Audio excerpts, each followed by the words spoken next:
नमस्कार। Corona virus से बढ़ते मरीजों की संख्या सरकार की चिंता का कहीं ना कहीं अब सबब बनती जा रही है। यही वजह है कि लॉकडाउन को बढ़ा दिया गया है।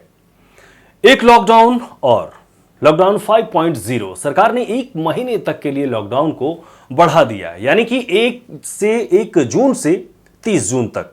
लेकिन इसके साथ ही अनलॉक 1 की शुरुआत भी कर दी है।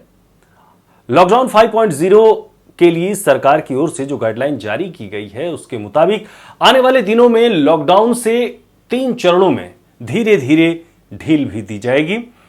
नई गाइडलाइन के अनुसार पहले फेज में धार्मिक स्थल और सार्वजनिक पूजा स्थल, होटल, रेस्तरां और अन्य आतिथ्य सेवाएं और शॉपिंग मॉल्स 8 जून से खोल दिए जाएंगे, लेकिन कुछ जरूरी शर्तों के साथ। जाहिर है कि लॉकडाउन 5 अब केवल कंटेनमेंट जोन में ही 30 जून तक रहेगा।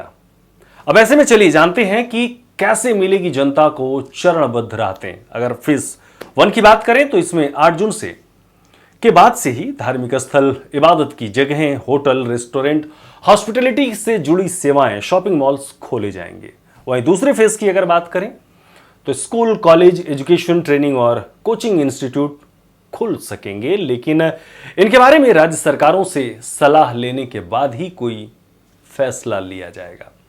इसके बाद अगर तीसरे फेज की बात करें तो इस फेज में इंटरनेशनल फ्लाइटों, मेट्रो रेल सेवाओं और cinema hall, gym, swimming pools, entertainment park, theatre, bar, auditorium, assembly hall और इनके जैसी बाकी जगहों को भी आम लोगों के लिए खोले जाने की बात कही गई है। इसी चरण में सामाजिक, राजनीतिक रैलियां, स्पोर्ट्स इवेंट्स, अकादमिक और सांस्कृतिक कार्यक्रम, धार्मिक समारोह और बाकी बड़े जमावड़े शुरू किए जाने की बात भी हो रही है।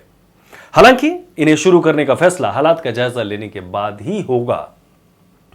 जारी रहेगी रात का कर्फ्यू। मित्रों, जो रात का जो कर्फ्यू है वो जारी रहेगा। गाइडलाइन के मुताबिक रात का कर्फ्यू जारी रहेगा, लेकिन जरूरी सेवाओं के लिए कर्फ्यू का नियम लागू नहीं होगा। रात को 9 बजे से सुबह 5 बजे तक अब नाइट कर्फ्यू रहेगा। और अब तक लॉकडाउन के दौरान हम सब जानते हैं कि शाम 7 बजे से लेकर सुबह 7 बजे तक जो लगा रहता था। हालांकि रात को धारा 144 के साथ सख्त पाबंदी लागू रहेगी।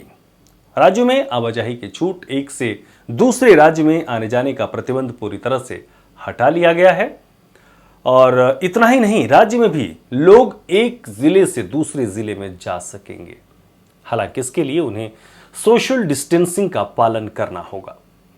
कहीं आने जाने से पहले किसी की कोई इजाजत लेने या ई परमिट लेने की जरूरत नहीं होगी। कंटेनमेंट जोन में लागू रहेंगी कुछ सख्त पाबंदियां भी। जैसे कंटेनमेंट जोन में 30 जून तक लॉकडाउन का 5वां चरण लागू रहेगा और इन जोनों का निर्धारण जिला प्रशासन, स्वास्थ्य मंत्रालय की गाइडलाइन के आधार पर लेगा।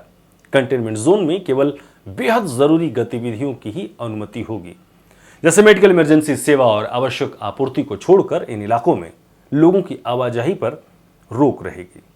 यही नहीं, कंटेनमेंट जोन में मरीजों की पहचान के लिए कॉन्टैक्ट ट्रेसिंग भी होगी। सरकार कर्मचारियों के घर घर जाकर निगरानी का काम करेंगे और जरूरी कदम उठाएंगे। कंटेनमेंट जोन से के बाहर क्या राहत मिलेगी, अब चलिए वो भी आपको बताते हैं। जारी गाइडलाइन के मुताबिक कंटेनमेंट जोन के अंदर तो सब कुछ बंद रहेगा, लेकिन कंटेनमेंट जोन के बाहर चरणबद्ध तरीके से बाकी गतिविधियों की चरणबद्ध तरीके से वापसी होगी। हालांकि इनके साथ शर्तें लागू रहेंगी। साथ ही सरकार की ओर से जो जारी दिशा निर्देश है उसमें कहा गया है कि 65 साल से अधिक के बुजुर्ग और 10 साल से कम के बच्चे घरों से बाहर तब तक ना निकलें जब तक कोई मेडिकल इमरजेंसी ना हो। वहीं आरोग्य सेतु ऐप पर निर्देश केंद्र सरकार की ओर से कार्यालयों को दिया गया है कि वो ये सुनिश्चित करें कि हर कर्मचारी के मोबाइल में आरोग्य सेतु ऐप इंस्टॉल हो। जिला प्रशासन की ओर से आम लोगों को भी ऐसा करने को कहा जा सकता है। इसके पीछे सरकार की दलील है कि आरोग्य सेतु ऐप की मदद से कोरोना के खतरे के बारे में जानकारी मिल जाती है। अब राज्यों को ज्यादा अधिकार दिया जाएगा। जी हां, लॉकडाउन 5 में राज्य सरकारों को ज्यादा जिम्मेदारी मिलेगी। उसी के अनुरूप इस बार राज्यों को अधिक ताकत दी गई है। राज्य सरकारें तय कर सकेंगी कि कैसे राज्यों में बसें और मेट्रो सेवाएं शुरू की जाएं। राज्य सरकारें अपने स्तर पर पाबंदियां लगाने और राहतों पर कई फैसले ले पाएंगी।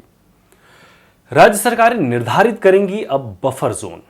राज्य सरकारें कंटेनमेंट जोन के बाहर बफर जोन की पहचान करेंगी। बफर जोन में ऐसे इलाके होंगे जहां कोरोना संक्रमण के नए मामलों के आने का खतरा ज्यादा है।